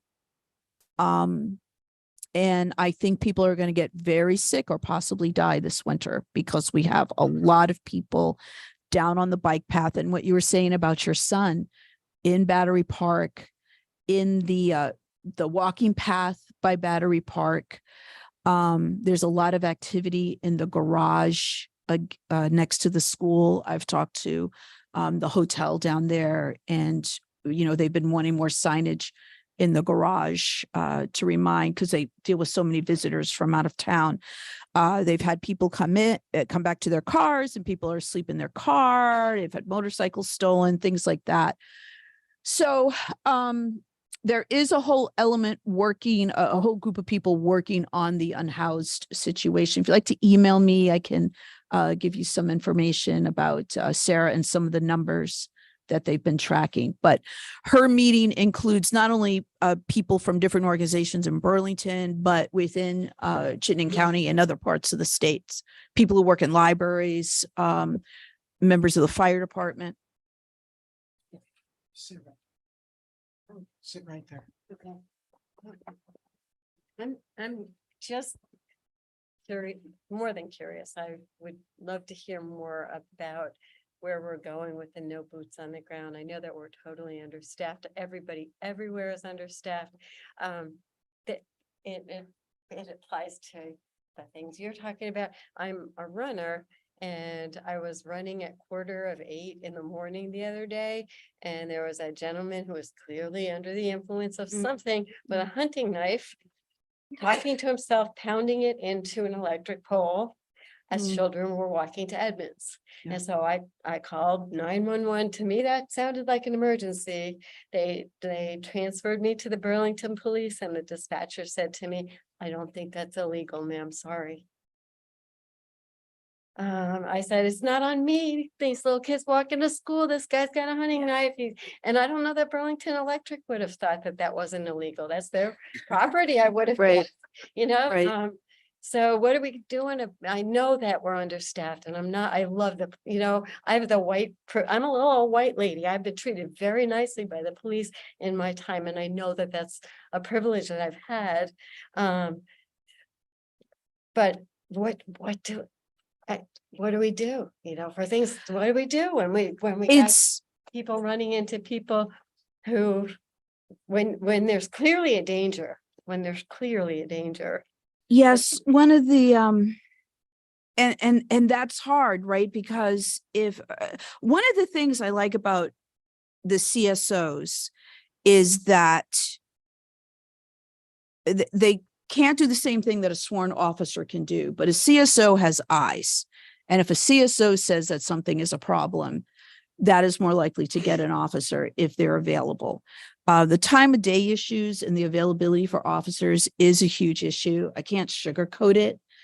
And there are a lot of things that are not being responded to, but there is a phone tree to get to us, the community service liaisons, the CSLs, because they have the ability to do these type of wellness checks on individuals. They also are going out to some of the various encampments we're starting to see pop up in different areas of the city to try to work with individuals to make sure they get access to services. And we don't have, it was something that I, as a counselor, had brought up. The mayor didn't want to do it. It's like, people are going to camp. Should we give them a place to camp so they're just not camping anywhere? And just didn't want to have any sanctioned camping in the city. So that's kind of what we have right now. We have people going where they can go and get away with Well, being. just And so you know, Yeah. I was not patched over to even a CSO. The dispatcher Yeah. said, sorry, that's not illegal, ma'am. That was the end of the conversation. Mm. And it seemed dangerous to me. And there was, I would, yes, I'd step up, Absolutely. I'd man up. I'm ready. I got my boots on the ground, but there's certain places I'm not going. I'm not Right, going right. near a guy talking to himself with a Right, hunting right, knife. right. Yeah, I can run fast away from him, but those little kids are not going to know to do that. No, they're not. So any suggestions? What do we do? If I- something unsafe. You like that? know, sometimes you have to keep watching to see if something escalates. If, depending on the type, I would bring it up to the school, how far was it from the school? I know that some of the people that work as crossing guards are more vigilant about certain things. So I would bring it up in that way to see. I think there definitely needs to be more bulletins from the school with regards to certain behaviors going around in the school. That can kind of be scary. I've heard some debates about that. Well, we don't want to overly alarm people. Well, that ship has sailed. So And I we do- really don't mean to be dissing the police. I know how understaffed. No. It is just a statement of fact that the staffing isn't there. The staffing is slowly getting better. We actually are short some CSOs right now, but for good reason. Some CSOs have been like, wow, okay, I like this kind of work. Sorry, And can you they're- just say what CSO? Oh, is? sorry. I'll The say- CSO are the community service officers. So they are on the chief's report for the police department. There's a whole list of incidents and they're color coded as to what CSOs, the community service officers, and the CSLs, community liaisons, what they're able to respond to. And then also some of the data that we've asked and you put on the last report is the percentages of incidents that they're responding to, because what they can take care of is able to keep the officers doing other things, the more serious, higher priority incidents. So with a CSO, for example, they can handle a traffic incident, a traffic report, fender bender. Why do you need to have a sworn officer there? You don't. You can have a CSO do it. They've actually gotten commendations, I believe. Oh, everyone, that is Sarah. Have you all met Sarah? Sarah Tim. She is the BPD's Public Information and Community Engagement Officer. So she's been hanging out at the NPAs. You all should get together, have her do a presentation. And she's been working on some community engagement with the department as well. So I appreciate her listening to me rant last week about a bunch of things, but she's great. And I'm very happy to help her because have her here in Burlington, because she's able to do something that the department hasn't always been able to do well on their own, because they have other things that they need to do. But we do have to look at repairing certain relationships so that officers feel more welcome, and then in all areas of the city have that trust in our officers. That will definitely help. Suggestion about the hunting night thing. Yes, you can. I'll speak into the microphone. So I think it's important to remember that dispatchers are people and fallible humans, and it can be helpful if you think you're not getting an accurate response. I found the chief to be super responsive to emails. So if that interaction just didn't feel right to you with the response, I suggest emailing the chief and just say, hey, just want to put this in front of you. Because I mean, it's happened before where people have gone to the chief and his assessment has been, okay, that maybe wasn't the right response. That's a very good point. Thank you. You can, because you can do that if you give the time, the date and the time that you called, they can listen to the interaction because those calls are recorded. If you think it's something more serious, you can put a complaint through the police commission and they can request to hear a call. There's certainly people who've done that where they were concerned about the level of response they got or they didn't get. I was more concerned about the kids. Yes, yes, no, of course, of course. And to your point earlier, they are getting desensitized. They are getting desensitized, and that may also make them not as aware as they need to be in some instances. We've got Counselor Travers, who's been waiting for a minute, so let's hear from him, and then, yes, back to the room. Go ahead, Ben. Yeah, thanks. I just want to say really briefly in response to the last comment. I understand and agree that the police department is short-staffed, but from my perspective, anyone who's calling for help should not go without that help. And I believe the police department feels the same way. If you feel like you haven't received a satisfactory response when you've reached out for help, I would welcome your reaching out to me, btravers@burlingtonvt.gov. I'm sure Councilor Shannon would say the same, and either one or both of us will definitely reach out and follow up on your behalf. One other thing that I wanted to raise is that I think a number of folks are aware of this, but for some of the speaker earlier referring to these more urban blight type issues, graffiti, needles throughout the community, pieces along those lines, see, click, fix online, in my experience has been one of the fastest, promptest ways for those types of issues to get attention. So if folks are not familiar with see, click, fix, it's available online, and you can also download the app and get it done that way. And then in terms of recruitment, I do pretty firmly believe that actions the council has taken in the last year in terms of standing up a new contract and standing up new positions in terms of recruitment are paying off, not only in terms of the CSOs and CSLs, but right now we have 6 recruits in the Vermont Police Academy who will soon be here in Burlington. Councilor Grant is right that unfortunately, since our ranks were depleted a couple of years ago, we lost our street crimes unit, but the presentation we received from the BPD drug unit at our last city council meeting laid out a staffing plan for over the next year or two, them being able to restaff that vital street crimes unit. So it's not tomorrow, but I think there's some hope on the horizon in terms of our building back up the ranks and addressing some of these staffing issues we've been seeing and suffering from. Thanks so much. And Yeah, so I just wanted to say that the October 10th police presentation, which Councilor Travers kind of said, also goes through the hiring pipeline and what is being done to try to shore up those positions and where people are with filling in some of them. And then Councilor Travers, thank you for reminding me of see, click, fix. I feel like the response to a lot of things in there has been very slow as of late. I don't know. I know there's been a lot of turnover in DPW, so I don't know if it's a change, but I know I've reported a lot of things and I've seen some things on there that have been open for 3 months, 6 months, 7 months or longer. So yeah, just I think it's a great system. I love that we have it.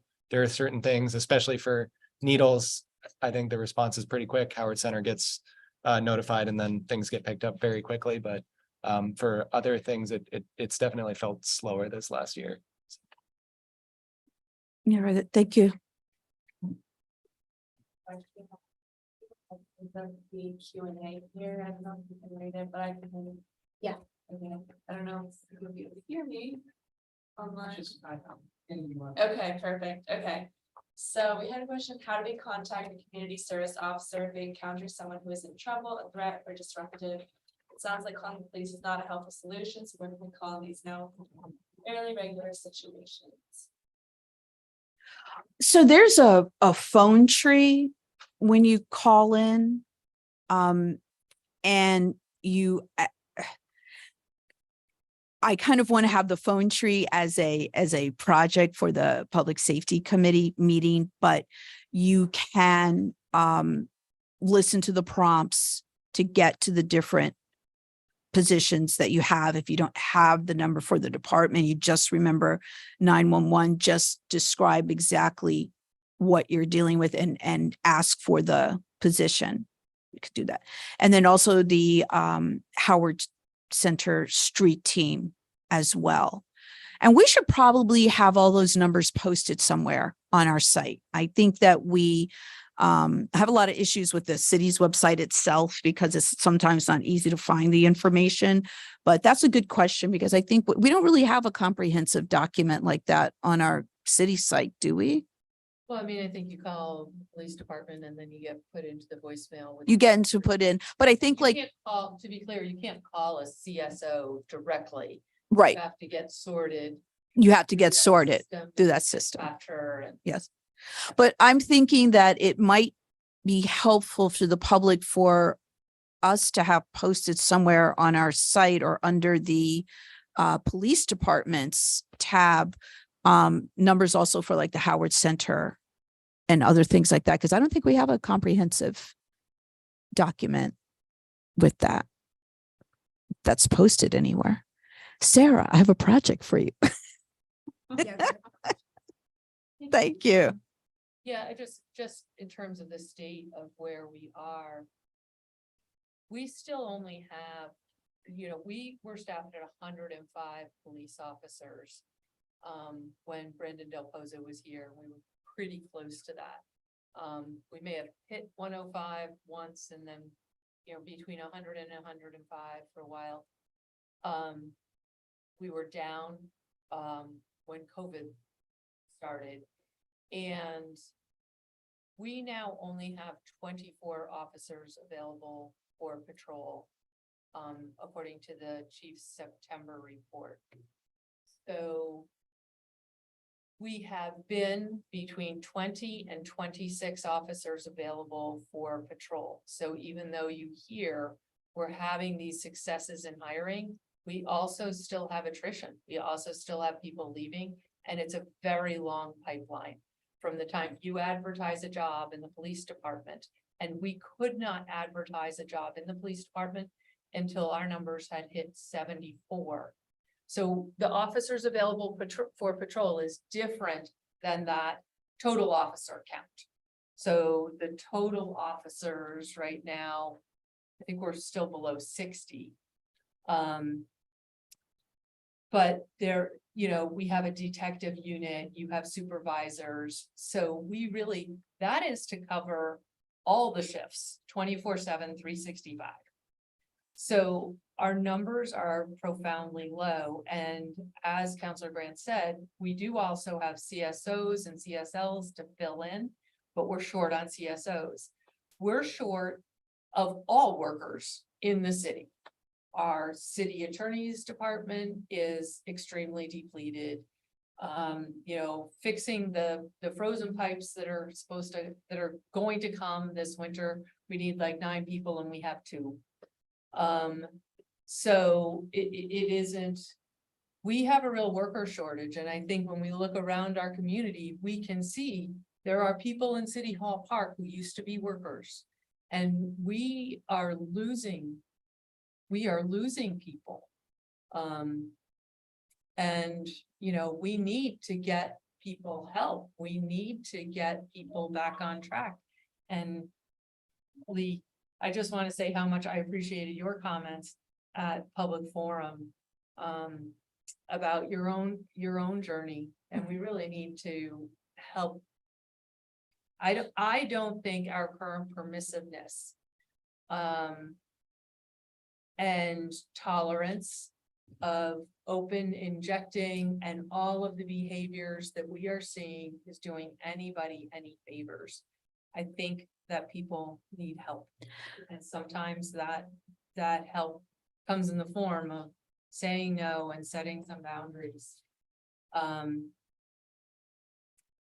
So I have heard that we can expect to see more action on that front. I do think I think harm reduction is important.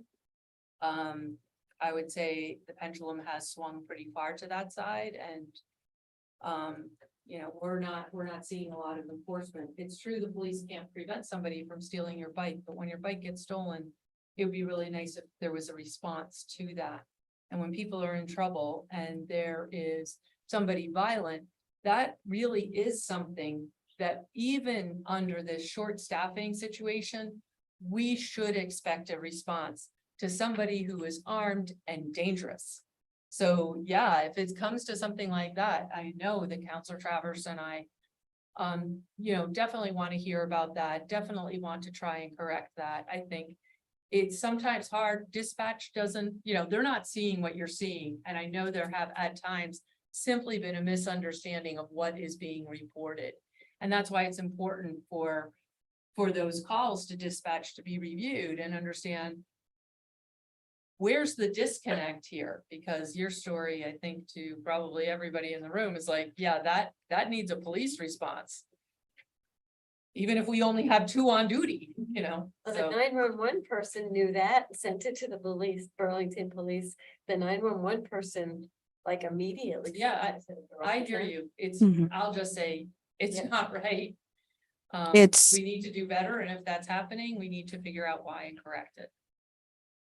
Well, I actually, would you mind looking for an civic clerk, the last police commission meeting? Would have been the end of September. I hear everything that Counselor Shannon just said. I don't like this term permissiveness, to be perfectly frank, because I think there are a lot of people that are not okay with what's going on. It's just that you're not going to go and you're not going to escalate a situation. What is happening is because we don't have the street crimes staffing to have that unit handling that type of open air drug dealing market. So I don't think it's a matter of there is a thought that we don't want to arrest people who are suffering from substance use disorder, because when they go to jail, until recently, they're starting to think about the programs that they need to put in our jails and our prisons, because we have serious issues with people who are repeat offenders, and they're repeat offenders because they're part of this crisis. So that's why it's important to get them into recovery. So arresting people doesn't get people in recovery. We've got to put in these additional systems. Not having this staffing to have a street crimes unit is why we're seeing all this open dealing. And I'm not saying I'm happy with that situation or I think that situation is okay. I am just being very frank and direct about what's happening now, where we're at. We're going to be here for a while. And what do we need to do to watch out for each other? Bikes have been stolen in Burlington forever, never to the amount. Cars have been taken before, never like they're being taken. But it continues to be issues with people leaving doors unlocked, people leaving keys, people leaving valuables, including guns, in their cars. And that we just have to get the word out that we cannot do that. So if I'm sorry. So it'll actually be a meeting for the police commission, so not the city council. I want to just pull up so everyone can see, for those of you who've never seen what the chief's report looks like. And if you go, let's see if that'll work. The search field.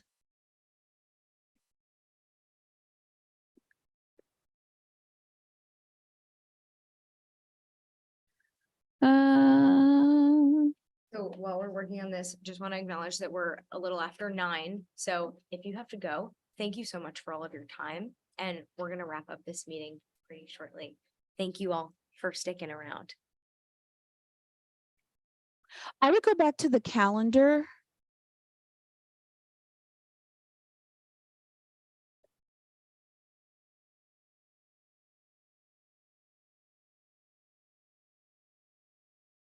Go back to the okay, actually take out police commission. Thank you so much. And then scroll back to September.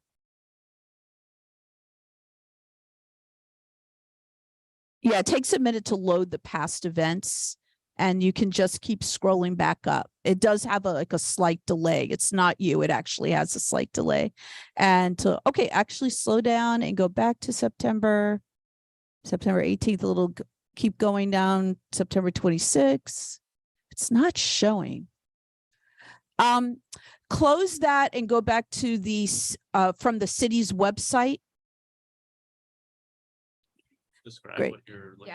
Yeah, I was looking for the last police commission meeting. Oh, nope, you're in the right place. Hit the government meetings calendar. And go back toward the end of September, and we're looking for the police commission. Can we just maybe leave it at that, given that we're over time? Yeah, no, absolutely. Where Yeah. find it? The so if you can go through and oh, there it is. Burlington, September 12th. Burlington Police Commission meeting. Great. And you'll need to scroll back up. See, this is the thing about Civic Clerk. It doesn't bring you back. So the please feel free to email me. I'll send you the direct link. The chief's report has this information. People ask all the time, where are we at with officers? It has that information. It has the level of click on meeting overview. And scroll down, chief's report right there. Beautiful. And if you scroll down a little bit, keep going, keep going, keep going, keep going, keep going. Okay, that gives you a snapshot of where we're at with the sworn officer head count. Keep going. Swearing in of 2 officers. This is the breakdown. So every month he does the breakdown of where we're at. And it tells you the supervisors, detectives, the airport officers, the special assignment, marketplace officers, and how many that leaves on patrol. 4 CSOs of 11, 5 CSLs of 6. Some of the CSOs have gone into the academy, so that's a good thing. So just a very quick question, don't need an answer now, just to put a bug in your head. Mhm. I see airport 6 officers, and I have trouble wrapping my head around how the airport needs a quarter as many officers as the entire patrol body. No answer needed. I would hope that the city council does not take this breakdown as a given, but rather engages with the police department to assess whether it's the optimum mix. And if you can scroll down a little bit more, sure. Changing proportions of sworn officers versus additional professional positions that have been added. And then if you can go down to just the incidents. This is a very good report to take a look at. Total year-to-date incidents, and then go down to the next one. So these are selected incidents that he pulls out of what they call Valcor, which is a system where they keep the data. Take a look at the overdoses. 2018, 41, 2019, 34, 2020, 2021, 2022, we thought 155, but now we're like 350. These are undercounted too, right? Because Narcan is being widely distributed. People are being helped by friends, so they're not calling the police department or the fire department. And then we have the dramatic increase in stolen vehicles the last 2 years, and people are living in them. A lot of vehicles are often found with people sleeping in them, etc. But the information, thank you so much for your time and your patience. But these are the documents for you to see. And So much. Thank you. Thank you. All right, folks, we are going to bring this meeting to a close. I just want to give a sneak preview of something we're going to be talking about and voting on at our next meeting. This is a resolution that at this moment is titled "A Resolution Affirming Norms of Respect Regarding Gender Identity and Expression Within Neighborhood Planning Assemblies." And in short, it is a non-discrimination move by this NPA that we hope other NPAs will adopt as well in some form or another. There are copies on the table at the back of the room. Feel free to write to us if you would like to talk about this or see the text in another way. It's on the screen as well. Lots more to be discussed in November, but we're going to leave it here for now. I just want to check briefly. It's on our website. Yes, to see if Counselor Travers wants to say anything. Would you just go back to the Zoom? And one thing to note is that this is a draft and it can continue to evolve based on feedback between now and the next meeting. So Next month, then we'll just vote on. exactly. If anyone who has thoughts on it, please contact the Ward 5 NPA. Any and all feedback is welcome. Yep. Is this just the steering committee? Which one's on this? So this is anybody who lives in Ward 5 who is present at the November meeting. Thank you so much for asking that. Is there a question. requirement for? Yes, thank you for asking. There All has right. to be more community members than steering committee members. That's the requirement. That's good to know. All right. Excellent. Okay, that is going to be all for tonight's Ward 5 NPA steering or NPA meeting. Tired. Thank you all for joining us. And we'll see you next month. That's a gavel. Adjourned at You were thinking about it. 9:12. And what a meeting. For hanging out for the whole time. That was a hell of a meeting. Good stuff. Question.